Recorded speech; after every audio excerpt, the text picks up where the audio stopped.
This is a CBC podcast. I'm Rob Norman. I'm Andrew Norton, and the Personal Best podcast is back for season 2. All right. Well, this is exciting. I wasn't ready to do this, but I'm going to give it my all. Whoa! Holy frick! Personal Best Season 2, a self-improvement show for people who don't like self-improvement. Subscribe now wherever you find your favorite podcasts.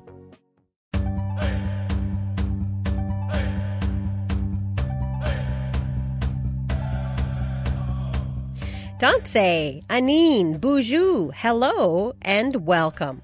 This is Unreserved on CBC Radio 1. I'm Rosanna Dearchild. Food is more than what we eat. Access to salmon is an important priority in our communities, so being able to do that in a healthy, cultural way, I think is really important. Often a Western diet triggers memories or past trauma, but traditional food does the exact opposite. A lot of that was because of food systems being used to control us.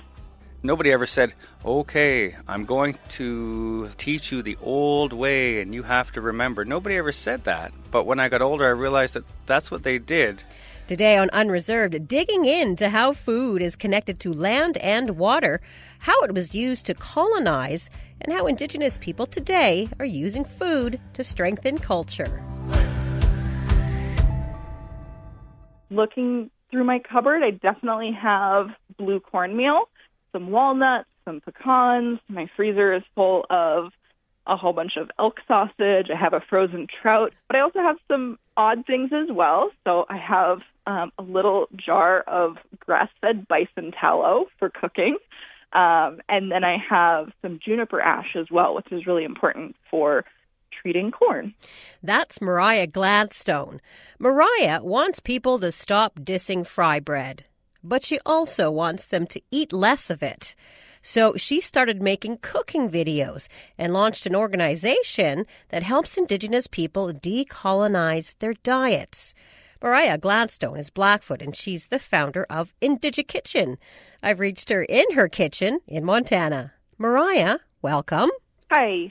So why do people give fry bread a hard time? Well, fry bread is a food that was born out of the colonization of Indigenous diets and our traditional foods being taken away from us. Mm-hmm. So fry bread, as we know, is not by any means a healthy food, but it is, of course, part of our history. So instead of, dissing fry bread, what do you want to see? I find that it's much more effective to give people alternatives that are both culturally appropriate as well as healthy and hopefully affordable, and challenge them to re-indigenize their diets. So start incorporating more traditional foods back in, and I make cooking videos in order to demonstrate how to do that. And when you say traditional food, what do you mean by that? Traditional foods are sometimes referred to as pre-contact foods. So that means a lot of different things for people across North America. But for my people, Blackfoot is incorporating a lot of wild game meats like bison and elk and venison, incorporating berries and wild roots, and then also the things that we would have traded for. So for some tribes, that means corn, that may be wild rice. There's a lot of farming tribes that grew the Three Sisters, corn, beans, and squash, traditional foods from both hunting and gathering societies as well as farming communities. And so enter Indigikitchen, the organization you started. What is Indigikitchen and why did you start it? So Indigikitchen is my business, and the name comes from a combination of Indigenous, digital, and kitchen. And so using digital media and these tools that we have as Native people in the 21st century to disseminate this information about traditional foods, about healthy eating. And through that, I do everything from make online cooking videos, very made for social media shorts, but also traveling around and teaching cooking classes in person in Native communities, both urban and rural, and really just trying to get people excited about the concept of Indigenous foods and taking back the diets that were forcibly taken from us. So how did you learn about food from your own family? You clearly have a great love of it. I was really lucky that my family incorporated a love of both hunting and gathering and gardening. So my grandpa and my dad built a garden for me when I was very young. So they plowed up a part of our little yard and fenced it to keep the dogs away. And then I was responsible for that little plot of land. And they taught me a lot about the important lessons that gardening teaches, but it also helped me provide for my family as a little elementary school student in a way that helped me feel empowered. I was lucky that my family did know how to grow these fresh fruits and vegetables that were coming out of the garden. For folks that have grown up on government food programs, that's not always there. We learn about fruits and vegetables, and often they're coming out of a can. It's really important to break down some of that and really draw connections to our food and connections to the land.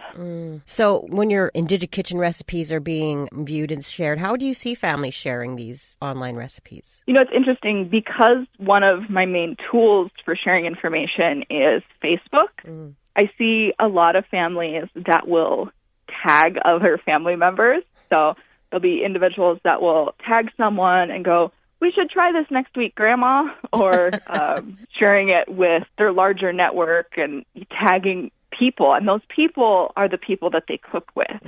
And so I'll watch that, and then later I may get a message from someone and say, "We tried this, but we didn't have access to bison, but we had a whole bunch of caribou in our freezer, so we did it with that, and it turned out great." And I get pictures of people that are sending me their recipes, and it's really, really cool to see stuff like that happen, because I know that people are not only using the recipes to create their own varieties, but they're also building a culture for their family and their community. You did a TED Talk that was entitled Indigenous Kitchen Healing from Trauma Through Traditional Foodways.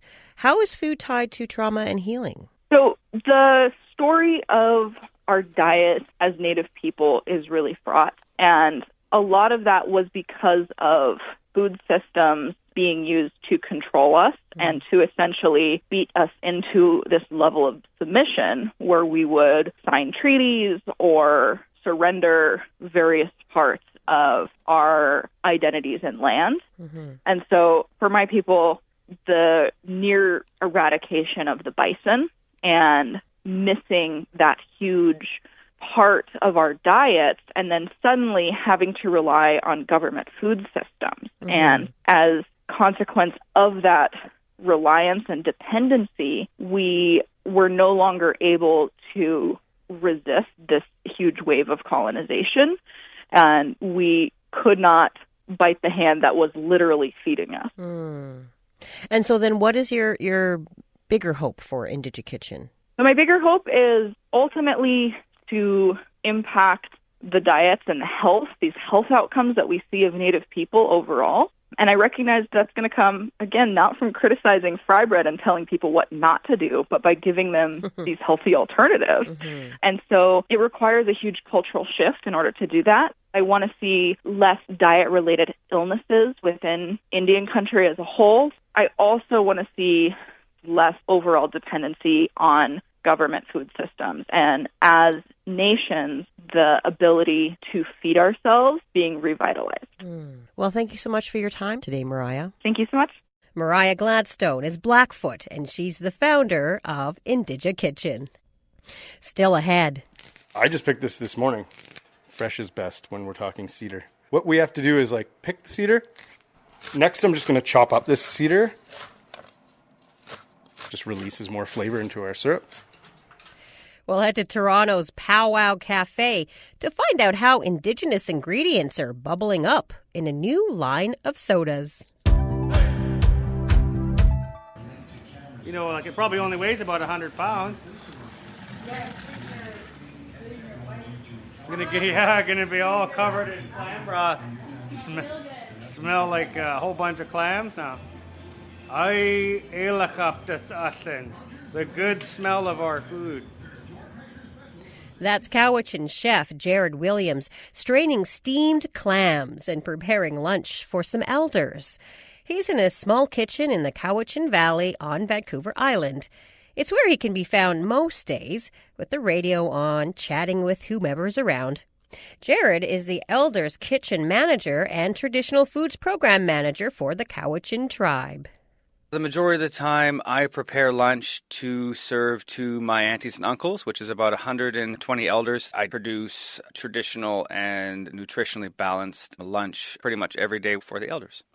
The elders, they don't really like restaurant food. They like more like a traditional food. So there's quite a few traditional foods that we prepare that would be odd to people who are not used to eating them. There are foods like herring eggs or like sea urchin roe, cod eggs, fish heads.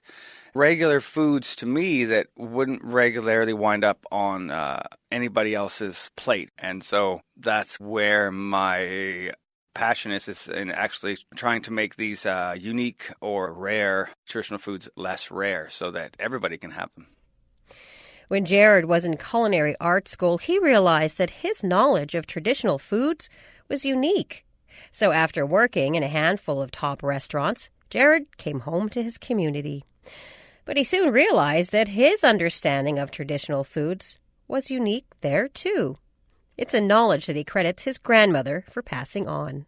When I was young, I lived pretty predominantly with my late grandmother, and there were always lots of other children running around, and she used to ask them to go across the road because right across the road there was a little park, and all the children would be running out the door, and she'd say, not you, grandson, you just got to wait here. And I'd always think, I guess I'm in trouble, and she would walk around with me, and we'd have to get everything ready to go hang our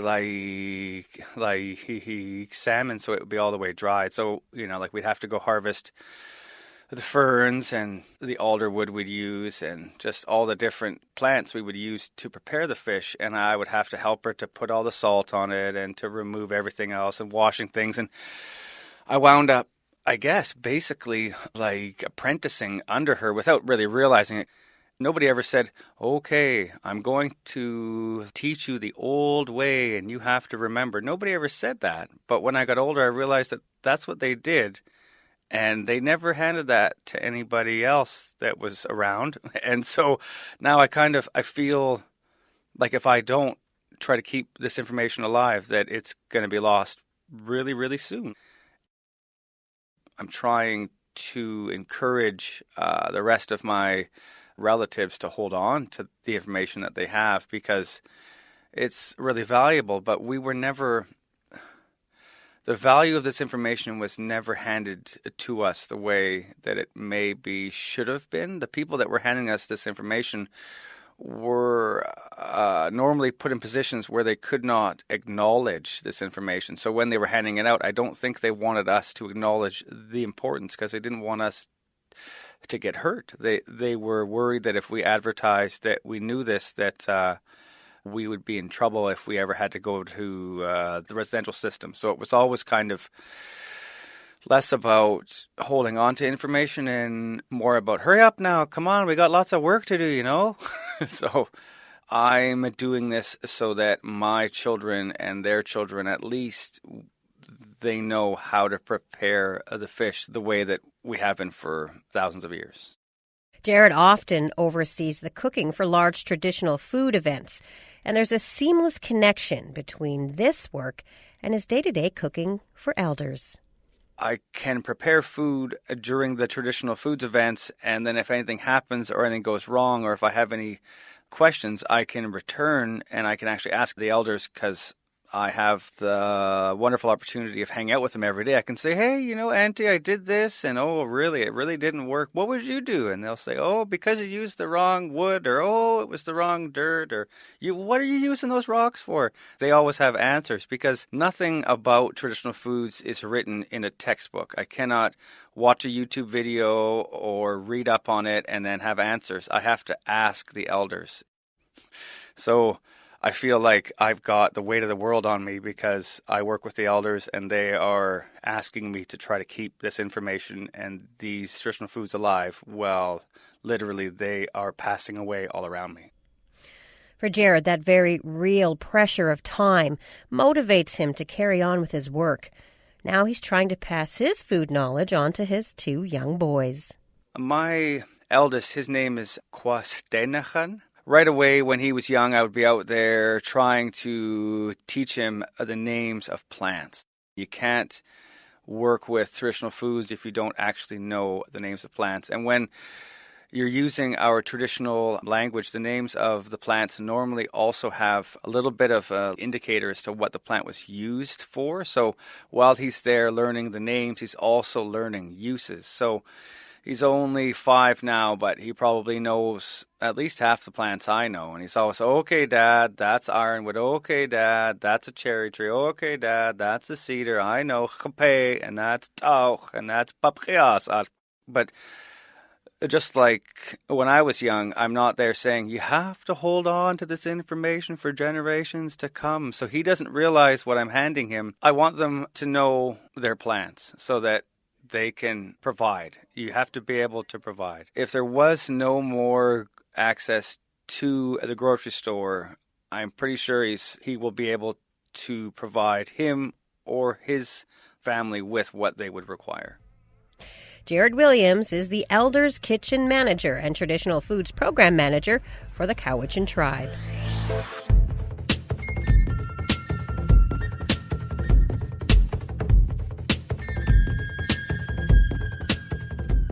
This is Unreserved on CBC Radio 1, Sirius XM 169, and Native Voice 1. I'm Rosanna Deerchild.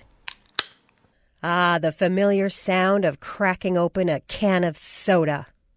Most people are familiar with Coke or Pepsi, but have you ever had sweetgrass soda or cedar soda? What about blueberry? Those are the flavors currently on offer from a new soda company. Chef Sean Adler started making and selling sodas out of his restaurant Powwow Cafe in Toronto. He infuses soda with ingredients like sweetgrass and cedar, but he couldn't keep up with the demand, so he decided to launch Wild Side Soda Company. Chef Adler still makes each can one at a time, but he's scaling up a little. So I'm just ripping off the leaves or fronds off of a cedar branch, leaving all the woody bits because I'm going to actually chop this cedar to release as many of the essential oils as possible into our syrup. My knife is really poor and cheap, so it doesn't like the big chunky sticks. This is where all the flavor comes from. It's sort of like a little bit bitter and astringent, but in a good way. Welcome to Powwow Cafe. We're in downtown Toronto in Kensington Market. This is my restaurant. I'm Sean Adler, the chef and owner here. I'm also the head soda maker for Wild Side Soda Company. Powwow Cafe is a restaurant that specializes in Indigenous cuisine. My mother's from Lac-Mélac First Nation, which is northwest of Thunder Bay. So this is the food that I grew up eating. Indian tacos and scone dogs and corn soup. So we do modern and contemporary takes on Indigenous cuisine and ingredients, and then I'm translating that into the soda company as well. So Indigenous ingredients infused into soda. Today we're going to make cedar soda. We're going to go through a soda making lesson. So in order to make soda, you have to make a syrup. We're going to begin with sugar. So I just dumped in a bunch of sugar into a large saucepan, and we're going to add nice Toronto tap water.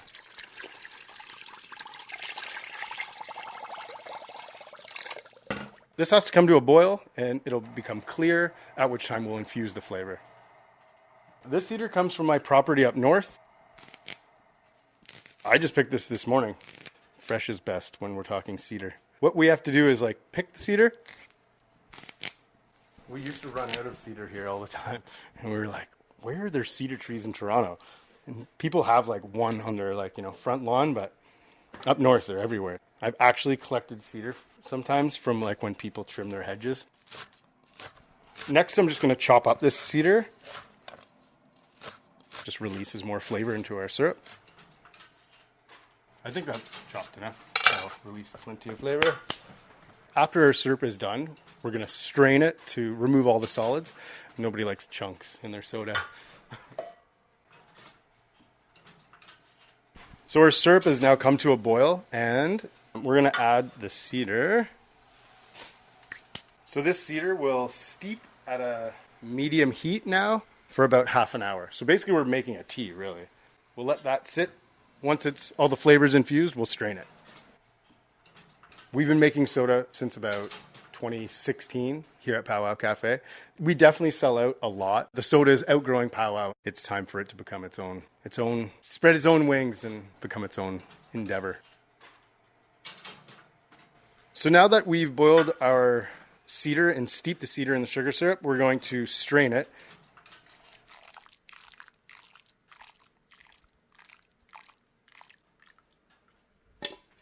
So this is our complete cedar syrup, and we're going to pop it in the fridge because when you're making soda, you really want everything really cold to keep the highest amount of carbonation in your soda. We'll pop that in the fridge. Okay.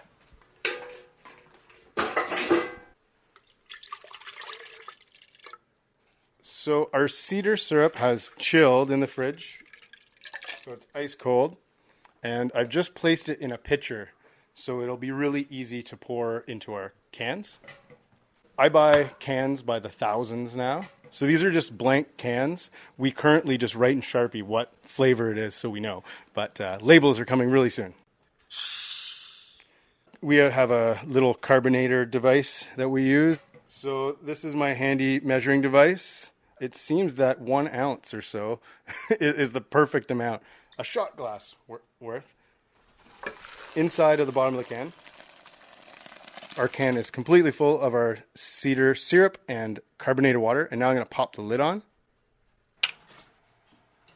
I've just placed the can in our canner.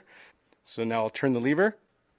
That brings the can up and forces the lid on top. And now what I do is I turn this flywheel.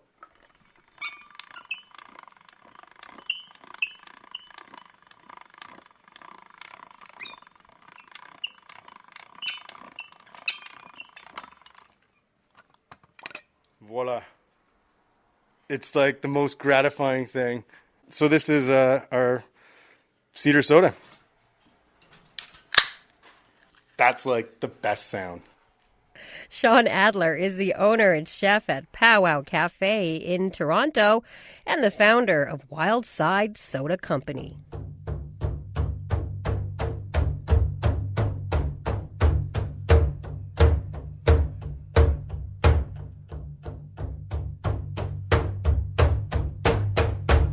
This is Unreserved on CBC Radio 1, Sirius XM 169, and Native Voice 1. I'm Rosanna Deerchild. So for lunch, they usually start cooking at about 6 o'clock in the morning. So as soon as they're done this, they'll start supper. It's a long process. When people talk about hospital food, it's not usually about how tasty it is, or even about how nourishing it is. But a hospital in Sioux Lookout, Ontario, is changing that. At the Sioux Lookout Minoyawin Health Centre, patients have the option of eating traditional foods.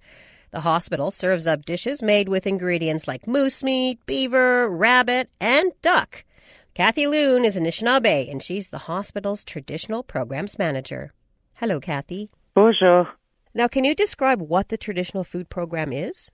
The Meacham program. That means food in Ojibwe. It's a traditional diet that has evolved over time in northwestern Ontario. It's moose, it's beaver, it's caribou, it's fish, berries, all those animals that are from the area, as well as all the plants that grow in the area. Why is it important to have this option at your hospital? Our hospital is unique in that we provide holistic care healing. We have a board of elders.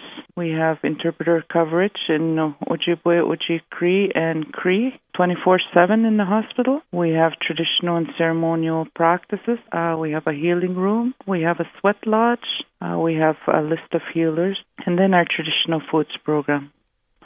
With holistic care, you're also looking at the 4 areas of the medicine wheel: the mental, the emotional, the physical, and the spiritual. Food is right in there, if you think about it, with all 4 areas of the medicine wheel. Mental, for example, eating good food improves mental health. the emotional. If you Meechum provides a comfortable environment and feelings of being accepted, and your culture is already also respected. You know that your culture is respected if your food is served. The physical, the traditional foods is very nutritious. And the spiritual area, that's a little bit more difficult to explain. The example I can think of is the connection with the land. In order to get that Meechum traditional foods, you have to go out in the land, you have to forage, you have to go hunting, or you have to go fishing. In order to do that, you have to be really connected with the land. And being connected with the land, being out there, reminds you of the legends, the teachings. It's all connected. Traditional food connects us to the spirituality of the land, I suppose. So you're doing more than just feeding people something they're familiar with. You're really feeding their entire being. Yeah, we're feeding their entire being. Yeah, that's a good way of putting it. Yeah. And where do you get these ingredients? Initially, we relied on donations from the northern communities. We've had some stressful moments where we thought we were going to run out of traditional foods because we are asking people to donate food, people that come from already a very economically depressed area. So we had to look at alternative solutions to having a steady supply of traditional foods. We were working with the local Fishers and Anglers and Hunters Association, as well as with the Trappers Association.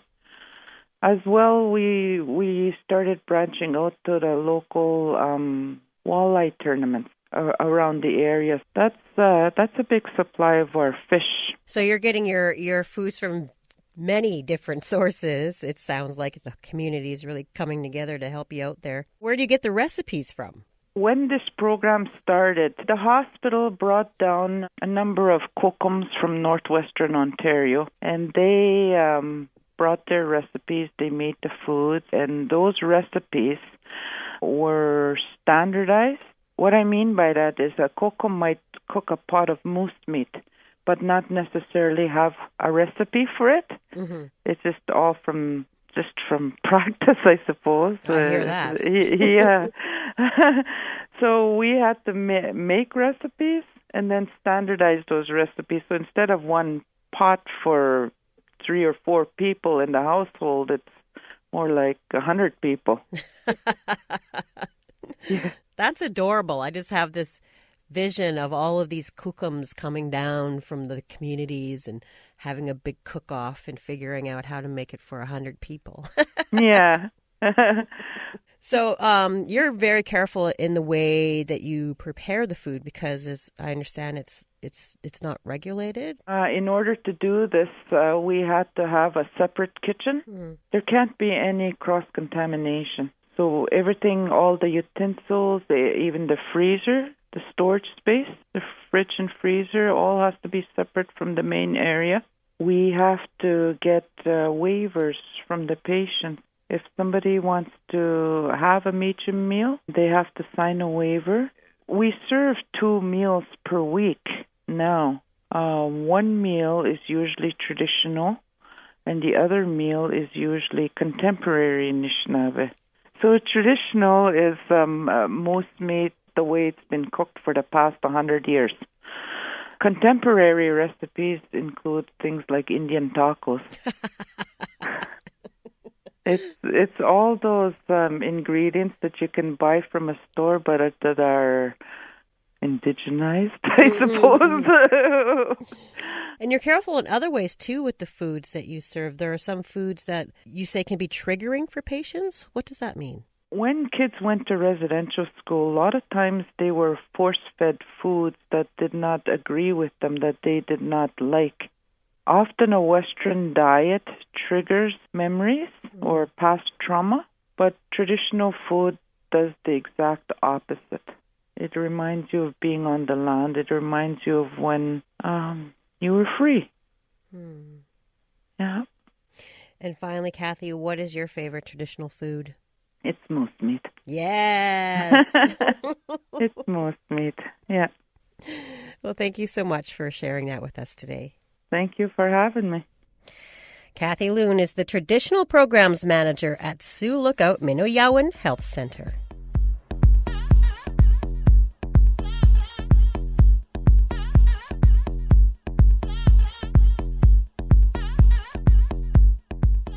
Siam Nashelacha Asa Humthalt Chisaleas Inat Stayout Neath Husanich Dana Elanganuk.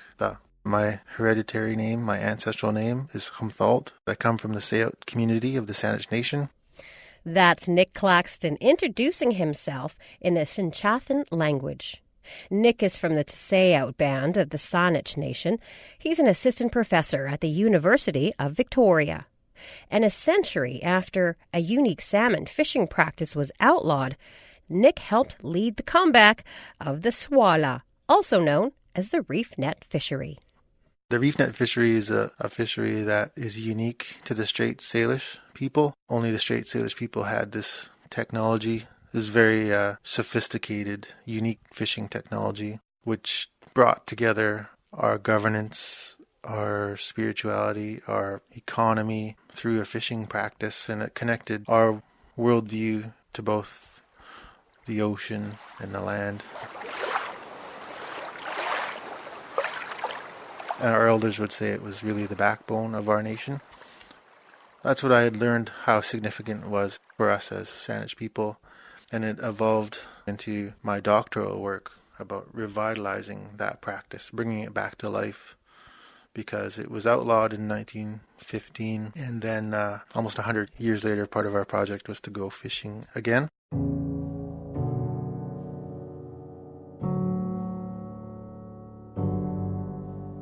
Swala refers to both the net and the material that it's constructed of. And essentially it's a stationary fishery that's situated behind two main anchors with a lead that acts as a funnel to lead salmon into a net that's suspended between two canoes.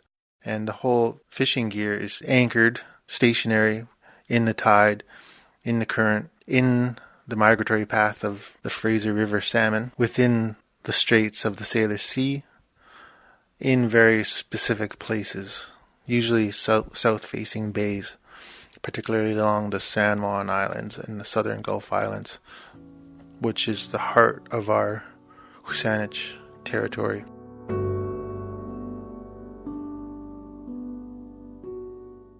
So the swala was essential to our identity and way of life. It also encompasses our relationship to the natural world, particularly to the salmon. It goes back in our oral histories, which says that the swala technology was a gift to the Saanich people from the human spirit of the salmon, and also reflects a really important story in our oral history that describes a Saanich princess who married into the salmon people, and it was kind of like an exchange, a spiritual, cultural exchange, so that our people can live with the salmon people and have a healthy relationship for the future. And the reef net, the swala, really represents that. Our reasons for trying to bring this back to life is that it was part of a way of relating to the world. Access to salmon is an important priority in our communities, so being able to do that in a healthy, cultural way, I think, is really important. So when you think about the reef net as a way of catching salmon, and it was a very effective way of catching salmon, it is a very effective way of catching salmon. The ability to catch in a very sustainable way. Salmon are very much a staple part of our diet. Being out on our homelands and territories provides endless opportunities for us to revitalize traditional diets, traditional foods, traditional practices. So we had been practicing this fishery for thousands of years. James Douglas was given the responsibility to establish the colony of Vancouver Island and eventually the province of British Columbia. From our perspective, his agreement with us was to acknowledge us as a nation, and he made promises that we would be able to continue to act as a nation in our own homelands with access to our homelands and home waters, to continue to be the way we have always been for thousands of years. So that was 1852 when our community signed a treaty. After that treaty was signed, the Indian Act was was created and enacted. The reserve system was enacted. More and more settlement happened. Settlers needed more access to resources, which I think ultimately led to the fact that the colonial government needed to ban our fishery to make way for the establishment of the industrial commercial fisheries, which incidentally took our fishing sites because those are the most effective fishing sites.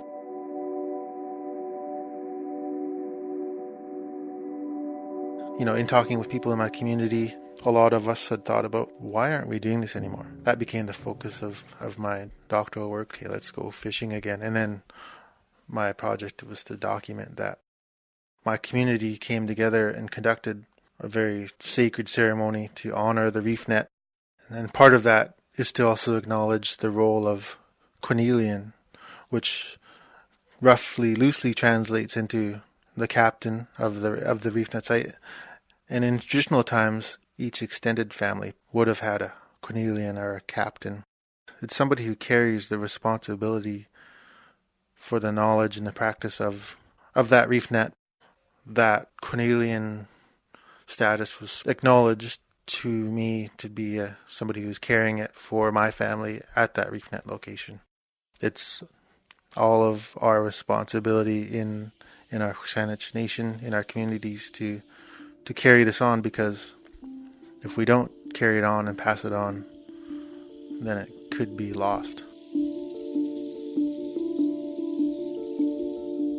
So we gathered our crew and our canoes at the boat launch near our community, at daybreak. A beautiful sunny day, calm wind, perfect day for fishing. We set our main anchors, and then the challenge after setting our main anchor was setting out the lead, a complex set of lines from a canoe. It's all really a relearning process.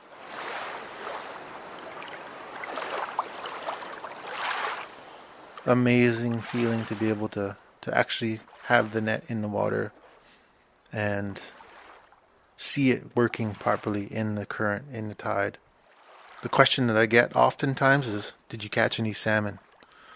We didn't catch salmon, but to me it was very much a success. Because of my misunderstanding of currents, I set our main anchors in the wrong spot. Later on that afternoon, when it was time for us to pull our gear in, a school of salmon had appeared at the reef net site. A school of salmon jumping like lots of salmon. So if we were in the right place, we would have been successful.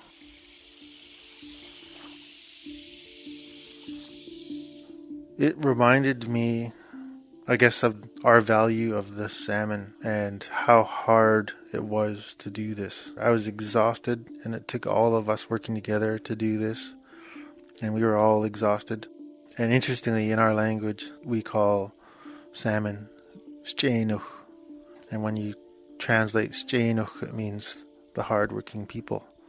And knowing how hard it is to reef net, that was a reminder as to go out and do it, how hard it was, and really renewed our in-depth appreciation and connection to salmon. Nick Claxton is from the Tasao band of the Saanich Nation. He's an assistant professor at the University of Victoria. With his community, Nick helped coordinate the first reef net fishery in 100 years.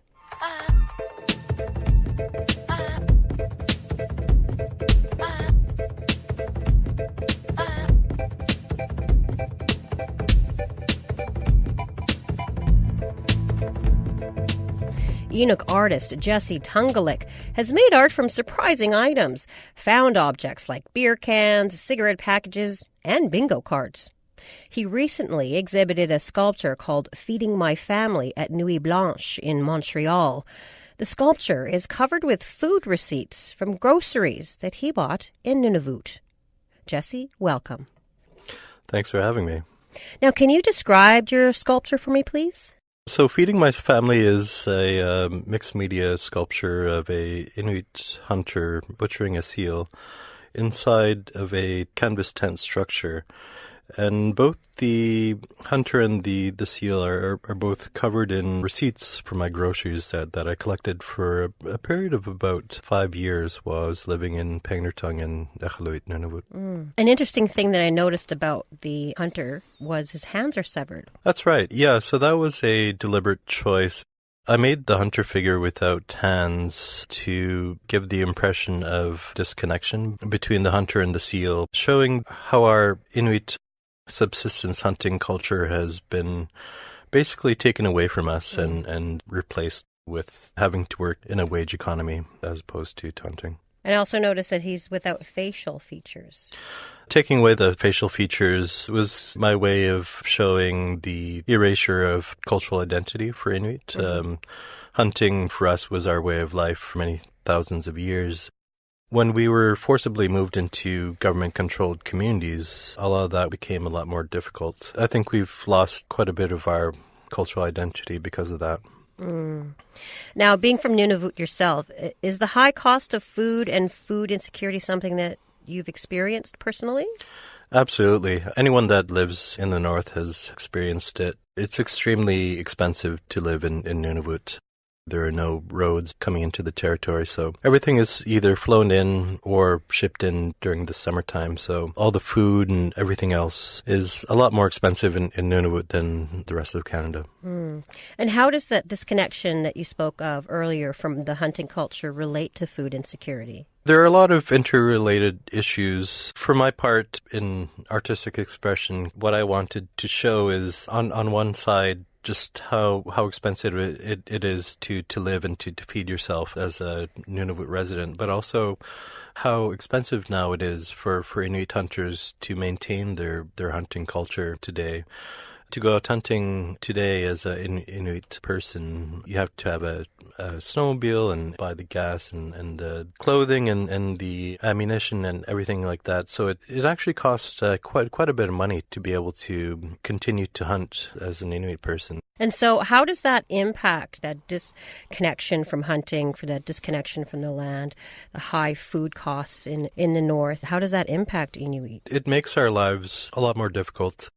Our forced transition into this economy, and it's been rough. We as a culture, as a people, have lost quite a bit just from having to live in this system. All of our traditional roles as hunters, as providers, that's also been basically taken away from us. A lot of Inuit today are really struggling with that lack of strong cultural identity, not knowing exactly where we fit into society, especially for Inuit men. I think a lot of us are having a lot of difficulty trying to figure out where we belong in society, and also having to deal with the fact that Inuit men just are not really valued in this society nearly as much as they were traditionally as hunters and providers. A lot of layers there.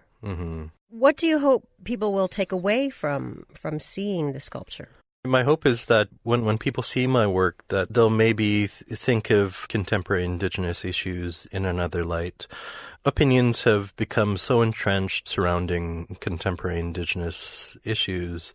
I'm hoping to be able to get around that somehow and hit a deeper emotional core. And hopefully that'll get some people to start thinking a little bit differently about certain issues and hopefully start behaving differently. Well, thank you so much, Jesse, for your time today. It's my pleasure.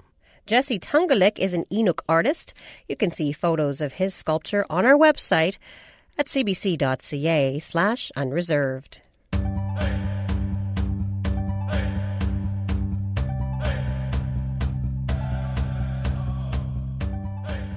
That's it for this week's episode of Unreserved. We'll be back in this radio space next week for more community, culture, and conversation. This episode was produced by Zoe Tennant, Stephanie Cram, Kyle Musica, and Anna Lazowski. If you want to get in touch with us, you can email us at unreserved@cbc.ca or find us on Facebook and Twitter. I'm your favorite cousin, Rosanna Deerchild, coming at you from Winnipeg in Treaty 1 territory. Thank you for listening to Unreserved on CBC Radio 1. I go say.